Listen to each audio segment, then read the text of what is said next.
Hello, everyone. Well, it happened. It is angering, infuriating, all those things, but not really surprising. I laid this out recently, realizing that he cannot, in fact, end the war in Ukraine and get that feather in his cap. Trump played out the whole we offered them peace, they refused, and fuck them now scenario. So that is exactly what happened.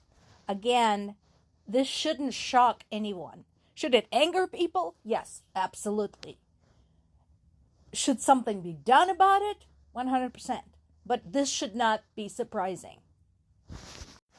And this is pretty random. So a lot of people are asking, well, is it temporary? Is it what's going on with it? The pause in the aid, the order will remain in effect until Trump is convinced that Ukraine is ready for peace. So draw your own conclusions and consider the source. This too is not surprising. European defense stocks had jumped through the roof, and that is to be expected, and it should. Multiple European leaders now have called for rearmament. And for those of us following the dynamic in Europe and the dynamic between Europe and Russia since World War II, this is interesting because it's almost like in buying the US government, Russia had shot itself in the foot. Because US is all the way over there, unless you count Alaska, which is very close to Russia. But now we have Europe in an uproar, rearming itself in much closer proximity to Russia. And this is the stocks. Look at this. This is going off the charts. Once again, not surprisingly, Kremlin had praised Donald Trump's decision and said that his policy was in alignment with Russia's policy regarding Ukraine. Again, it's infuriating, but it should not surprise anybody. This has been all predicted. We've warned about this all through the run-up to the 2024 presidential election. And yeah, Russia talking about peace is like Hannibal Lecter talking about healthy diet. Poland's Donald Tusk has been very vocal about this. And again, not surprisingly, Poland has been very supportive of Ukraine this entire time. And he puts it like it is. Because, again, throughout their history, Poland has been a bone of contention for Russia.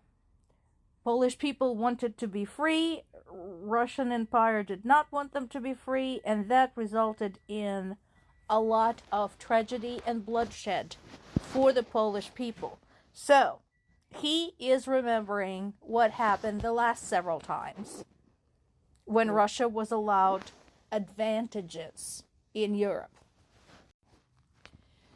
This all happens just as China and Canada both prepare to retaliate in response to Donald Trump's draconian tariffs on the products coming from there, and this will impact many industries, including, but not limited to, U.S.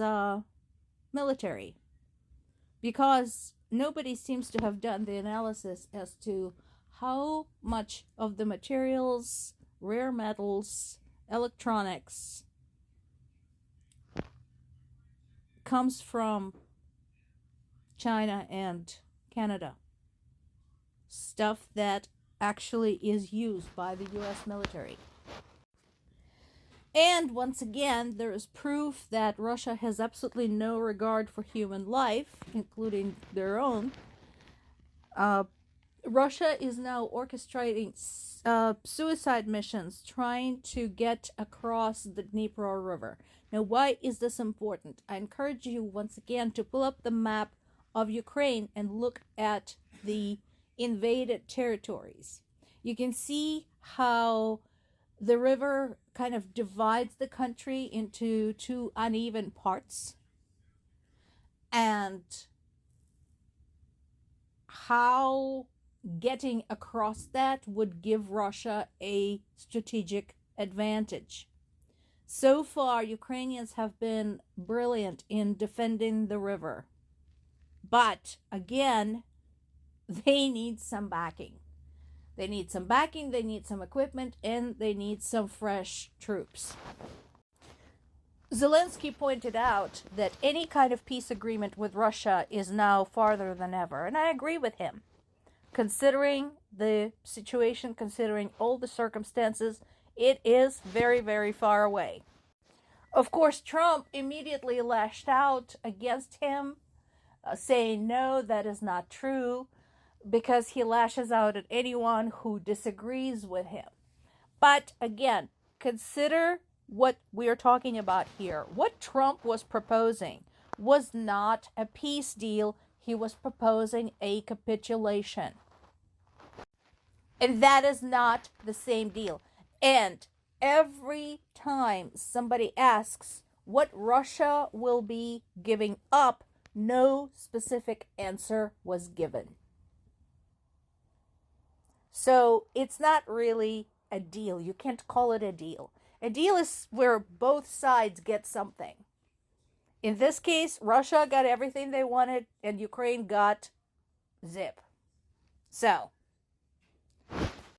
now there are two brilliant articles in Kyiv Independent today. Pop over and find them, folks. Here are the exact titles. I'll flash the other one in a minute. First of all, thank you for everybody who corrected me. You're absolutely right. It is Article 5, not Article 3 of the NATO Charter that says that if one of the NATO members is attacked, others must join in defending it. So thank you so much. I am terrible with these things. I'm terrible remembering the names of specific amendments and articles, so I really appreciate that. So, this article breaks down piece by piece what is going on with Ukraine and NATO. So, the interesting part about it is that now US is talking about pulling out of NATO, and that might actually change things for Ukraine. Now, I'm sure a lot of you have seen this and have been presented with the argument that the reason Ukraine is not being accepted into NATO is because of the corruption index being too high, the corruption rating. But there is evidence that other countries like Albania, Bulgaria, and Romania were able to join NATO, even though they too had problems with corruption and continue having problems with corruption. So that sounds more like a lame excuse. And of course, there is Russian pressure, but again, the question now to everybody in NATO is, what's it worth it to you? You could have a strong ally in your midst with minerals, with a 1 million-person army, with advances in drone technology, at your disposal to face off Russia together. So, decide. And then there is this, the silver lining of the Trump-Zelensky showdown. Again, this is really, really good, and it breaks down what can we take advantage of here. It did put Zelensky front and center in front of the American public, in front of the cameras. This is where this basically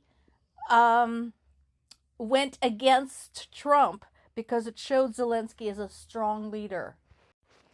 There is now no doubt, no speculation about the U.S. position on Russia, which is good to know. It prompted UK and EU to work out a specific plan, a proposal. It had prompted EU to rearm. And for the first time since Brexit, now UK and EU once again present a united front.